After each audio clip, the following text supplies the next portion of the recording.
I am a Quran student from many years, but I face a problem when some newly reverted Muslim fellow or friend ask us that how we can guide to them, because I am not expert in this area.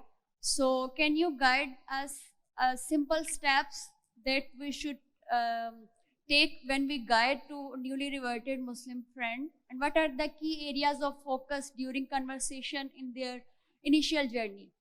The sister has a question that she has friends who are reverts, newly accepted Islam, they're new Muslims, and when they ask her for guidance, how can we guide? We are not experts. Our beloved Prophet Muhammad said, it's mentioned in Sahih Bukhari, Ballighu anni wala ayah. Propagate even if you know one verse in Islam.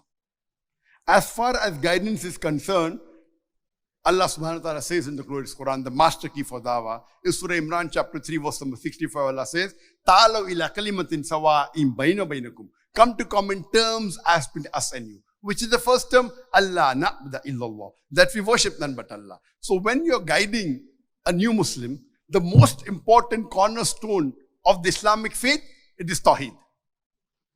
So when someone asks for guidance, you can start with commonalities. Maybe he's a student of science, so you talk about Quran and science, so he loves it.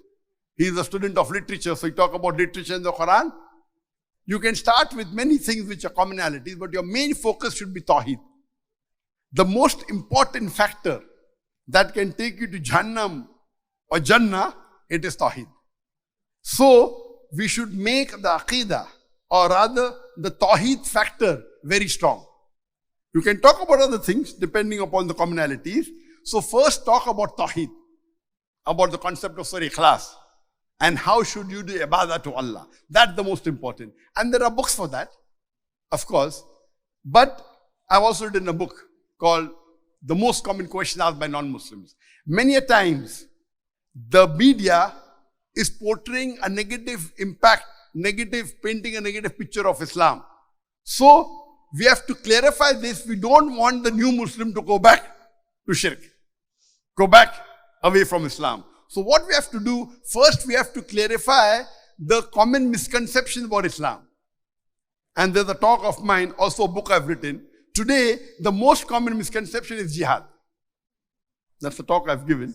So, you also have to clarify the common misconception. If you think you don't have knowledge, you give the video cassette of people who you think are good. For example, Sheikh Ahmed Didat, in the field of comparative religion, in the field of Christianity. He's excellent.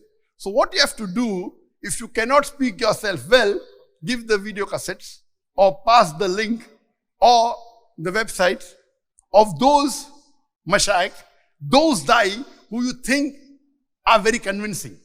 So that they remove the misconception. Because once a person accepts Islam, we should see to it that it doesn't go back. So number one, besides Tawheed, is removing the misconception about Islam and replying to the negative picture the media is painting. For that, I've got lectures on that. You can refer to my talks. And inshallah, there's enough material. Either you learn it and you repeat it, so you get more sawab, or you just give the link of the mashayikh you feel are good, and inshallah, that will get you sawab and even get them on the right path. So hope that answers the question.